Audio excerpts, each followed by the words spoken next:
एक तरफ अखिलेश यादव की छवि पर चोट, दूसरी तरफ बीजेपी के खिलाफ टकराव से बचाव। उत्तर प्रदेश की राजनीति में जब जब भी मायावती बोलती हैं, उनके हर शब्द का अलग मतलब होता है।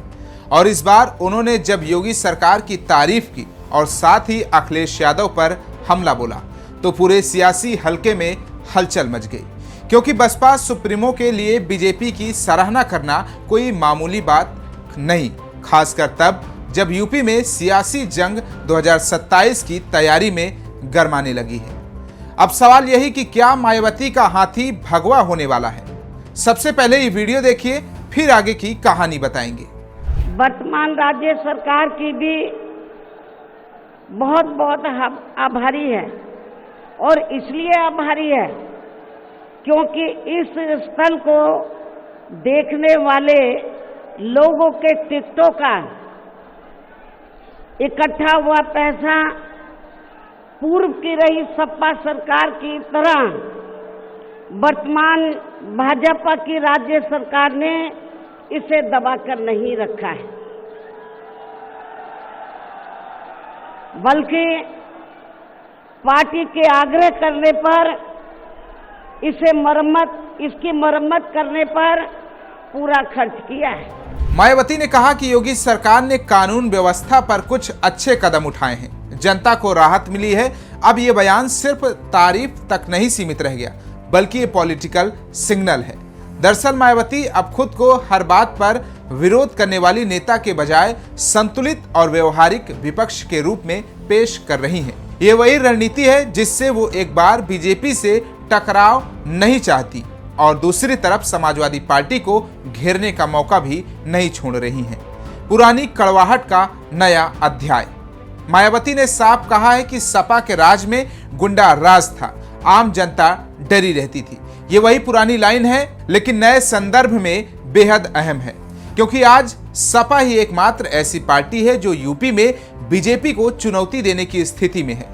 और मायावती जानती हैं कि अगर सपा कमजोर होती है तो दलित मुस्लिम वोट बैंक का संतुलन फिर उनके पक्ष में झुक सकता है। क्या मायावती बीजेपी के करीब जा रही हैं? राजनीति में सीधे गठबंधन से ज्यादा अहम होता है साइलेंट अंडरस्टैंडिंग। मायावती का ये रवैया कहीं न कहीं इस बात की ओर इशारा करता है कि वो बीजेपी से टकराव के बजाय सामंजस्य की राह अपनाना चाहती हैं, कम से कम तब तक जब तक बीएसपी का जनाधार फिर से खड़ा नहीं हो जाता। दलित हिंदू समीकरण को साधने की कोशिश। 2014 के बाद से दलित वोटों का बड़ा हिस्सा बीजेपी की ओर गया है। मायावती के सामने अब चुनौती है कि वो उस वोट बैंक को कैसे वापस लाएं। योगी सरकार की तारीफ करना एक तरह से उसी वोटर को संदेश देना है कि हम टकराव नहीं, समाधान की राजनीति करते हैं। यानी मायावती अब एंटी बीजेपी नहीं बल्कि प्रो गवर्नेंस छवि बनाना चाहती हैं। साथ ही 2027 के विधानसभा चुनाव में मायावती की पार्टी किंगमेकर की भूमिका में लौटने का सपना देख रही है। बीएसपी को पता है कि सपा और कांग्रेस दोनों मिलकर भी बीजेपी को नहीं रोक पा रहे। ऐसे में मायावती तीसरे विकल्प की राजनीति को फिर से जीवित करना चाहती हैं, और यही कारण है कि वो फिलहाल किसी से टकराने के बजाय संतुलन की डोर पकड़कर चल रही हैं।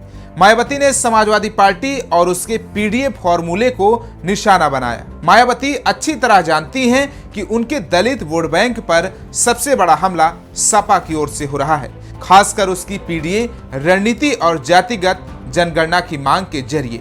ये रैली बसपा के खिसकते जनाधार को बचाने और 2027 यूपी चुनाव से पहले सपा के प्रभाव को तोड़ने की कोशिश की थी।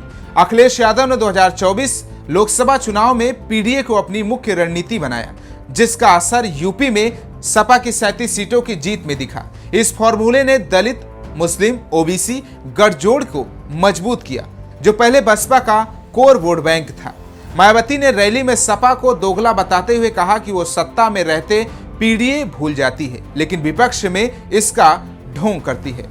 सपा और कांग्रेस की जातिगत जनगणना की मांग को मायावती ने राजनीतिक स्वार्थ करार दिया। मायावती जानती हैं कि जातिगत जनगणना से सपा को ओबीसी और गैर जाटव दलित वोटरों का समर्थन मिल सकता है, जो बसपा के जाटव दलित आधार को कमजोर करेगा। रैली में उन्होंने कांग्रेस पर भी निशाना साधा कि उसने बाबा साहब अंबेडकर को भारत रत्न नहीं दिया, जिससे दलित में कांग्रेस के प्रति नाराजगी बनी रहे। बसपा का वोट बैंक शेयर 2022 में विधानसभा में 12.9% और 2024 लोकसभा में 6% तक सिमट गया। सिर्फ एक सीट यानी 2022 में और कोई लोकसभा सीट ना जीतना पार्टी के लिए खतरे की घंटी है। मायावती के लिए प्राथमिकता अपनी पार्टी को 2027 यूपी चुनाव में प्रासंगिक बनाए रखना है। यही कारण है कि इस समय मायावती का फोकस दलित वोट बैंक को एकजुट करना और सपा के पीडीए यानी पिछड़ा दलित अल्पसंख्यक फॉर्मूले को तोड़ना है। इसके लिए अगर कोई बीजेपी की बी टीम कहता है तो कहता रहे, ये उनके लिए मायने नहीं रखता, क्योंकि उनका मुख्य मुकाबला सपा और कांग्रेस से है जो दलित वोट छीन रही है।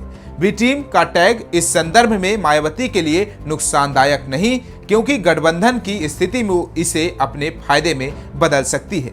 तो कैसा लगा हमारा वीडियो, कमेंट बॉक्स में फीडबैक जरूर दीजिए। बाकी तमाम देश और दुनिया की ऐसी ही खबरों को देखने के लिए देखते रहिए स्टेट मिरर हिंदी।